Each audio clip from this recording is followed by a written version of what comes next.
Hello दोस्तों, स्वागत है आपका आपके अपने चैनल एनजी कंप्यूटर क्लासेस में। यह टेली प्राइम सीरीज की तीसरी वीडियो है। अभी तक इस सीरीज की हमने 2 वीडियो कंप्लीट कर ली हैं, जिसमें फर्स्ट वीडियो में हमने टेली प्राइम का इंट्रोडक्शन जाना था, दूसरी वीडियो में अकाउंटिंग क्या है और अकाउंटिंग के बेसिक टर्म जाने थे, और इस तीसरी वीडियो में हम अकाउंटिंग कॉन्सेप्ट के बारे में जानेंगे। अगर आपने अभी तक वो वीडियो नहीं देखी है तो हमारे चैनल पर जाकर टेली प्राइम की इसी प्लेलिस्ट में वो वाले वीडियो आप देख सकते हैं, जिससे कि आप बेसिक से अकाउंटिंग और टैली पढ़ पाएं।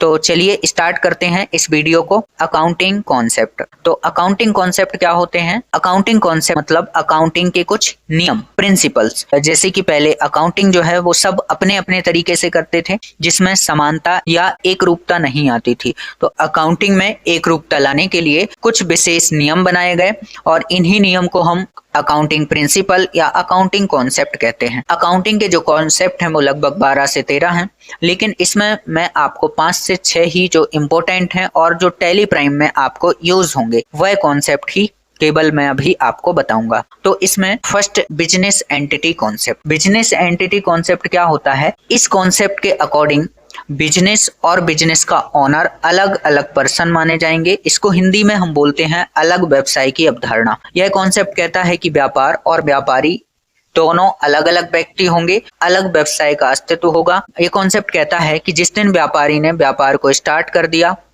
व्यापार में पूंजी लगा दी, उस दिन से ही व्यापार अलग होगा और व्यापारी अलग होगा। जो भी अकाउंटिंग होगी वो व्यापार की होगी, ना कि व्यापारी की। जो अकाउंटिंग की बुकें होंगी उसमें जो ट्रांजैक्शन लिखे जाएंगे वो केवल और केवल व्यवसाय से संबंधित ही होंगे। व्यापारी के पर्सनल खर्चे उसमें ऐड नहीं किए जाएंगे। यह कॉन्सेप्ट इसलिए बनाया गया ताकि जो व्यापारी है वो अपने घर के खर्चे व्यापार की पुस्तकों में ना दिखा पाए। जैसे व्यापारी ने अपने घर में टीवी खरीदा तो उसकी एंट्री वह व्यापार की पुस्तकों में नहीं करेगा, ये खर्चा वह अपने बिजनेस में नहीं दिखाएगा। और अगर व्यापारी ने व्यापार के लिए टीवी खरीदी है तो उसको वह अकाउंट में लिख सकता है। ऐसा इसलिए किया गया है क्योंकि ज्यादा खर्चे दिखाकर हम अपने इनकम टैक्स को कम कर सकते हैं। जो व्यापारी होगा वह अपने घर के खर्चे व्यापार में दिखाकर इनकम टैक्स को कम कर देगा, इसलिए इस कॉन्सेप्ट को बनाया गया। सेकंड है dual aspect concept. Dual aspect concept क्या होता है? इस कॉन्सेप्ट के अकॉर्डिंग आपका व्यापार का जो ट्रांजैक्शन होगा और उसकी जो एंट्री होंगी उसमें हर एक ट्रांजैक्शन के 2 पहलू होंगे, जिसमें से एक डेबिट होगा और दूसरा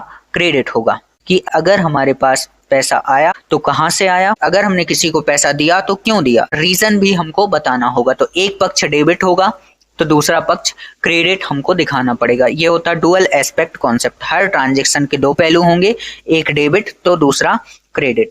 फिर तीसरा है going concern concept. Going concern concept क्या होता है? यह कॉन्सेप्ट कहता है कि आप यह मानकर व्यापार स्टार्ट करेंगे कि आपका व्यापार लंबे समय तक चलेगा, अनिश्चित काल तक चलेगा। यही सोचकर आपके व्यापार में आप संपत्तियां खरीदेंगे या इन्वेस्ट करेंगे। तो ये कॉन्सेप्ट कुल मिलाकर व्यापारियों को मोटिवेट करने के लिए दिया गया है कि अगर आपके मन में ये डर होगा कि अगर हमने इन्वेस्ट कर दिया और पैसा नहीं आया तो आप इन्वेस्ट ही नहीं करेंगे, और इन्वेस्ट नहीं करेंगे तो फिर आपका व्यापार नहीं चलेगा। इसलिए आपको यह मान के चलना है कि आपका व्यापार लंबे समय तक चलेगा। फिर इसके बाद नेक्स्ट है money measurement concept. Money measurement concept कहता है कि आपके अकाउंट्स में आप केवल उन्हीं ट्रांजैक्शन को लिखेंगे जो पैसों से संबंधित हों या जिनकी तुलना आप पैसों से कर सकें। जैसे कोई व्यक्ति आपके पास आता है, आपका टाइम पास करता है, तो यह जो टाइम पास करना है इसकी तुलना हम पैसों में नहीं कर सकते। और इस प्रकार के ट्रांजैक्शन, जैसे कोई भी व्यवहारिक ट्रांजैक्शन हो, कोई व्यक्ति आया व्यवहार में आपका कोई काम करा दिया, तो इस प्रकार के ट्रांजैक्शन आप नहीं लिखेंगे। आप केवल वही ट्रांजैक्शन व्यापार में लिखेंगे जिनका संबंध पैसों से है या जिनके बदले में आपने पैसे दिए हों या पैसों का लेन देन हुआ। केवल पैसों से संबंधित लेन देन ही आप अकाउंट्स बुक में लिखेंगे। फिर इसके बाद नेक्स्ट है accounting periodicity concept. Accounting periodicity concept क्या होता है? इस कॉन्सेप्ट के अकॉर्डिंग यह बताया गया है कि आपका एक फाइनेंशियल ईयर होगा। जिस प्रकार कैलेंडर ईयर होता है 1 जनवरी से लेकर 31 दिसंबर तक, वैसे ही बिजनेस का भी एक ईयर होगा जो कि 1 अप्रैल से स्टार्ट होगा और 31 मार्च को एंड होगा। इसको हम फाइनेंशियल ईयर या वित्तीय वर्ष बोलते हैं। तो आप जो अकाउंट स्टार्ट करेंगे वो 1 अप्रैल से आप लिखना स्टार्ट करेंगे और 31 मार्च को आपको सभी का हिसाब किताब करना होगा, और 1 अप्रैल से फिर से दोबारा से आप नए तरीके से अकाउंटिंग स्टार्ट करेंगे।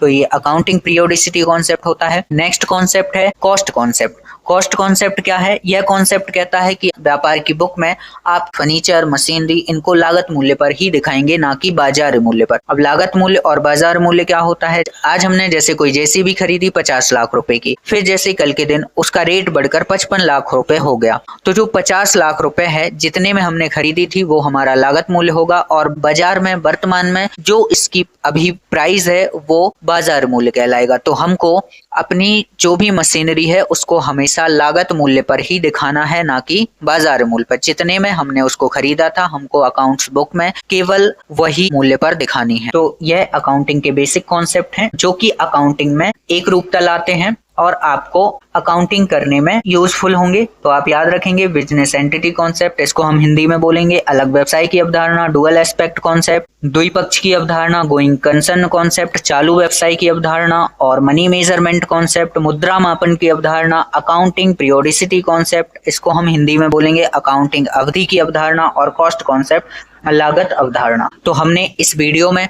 अकाउंटिंग के कॉन्सेप्ट को कंप्लीट किया। अगले आने वाली वीडियो में हम अकाउंटिंग के अकाउंट्स के टाइप और उनके गोल्डन रूल्स को जानेंगे। तो यह टैली सीरीज का 3rd वीडियो था। तो ऐसे ही टैली प्राइम का कंप्लीट कोर्स फ्री में करने के लिए हमारे चैनल एनजी कंप्यूटर क्लासेस को सब्सक्राइब करें। मिलते हैं अगले वीडियो में।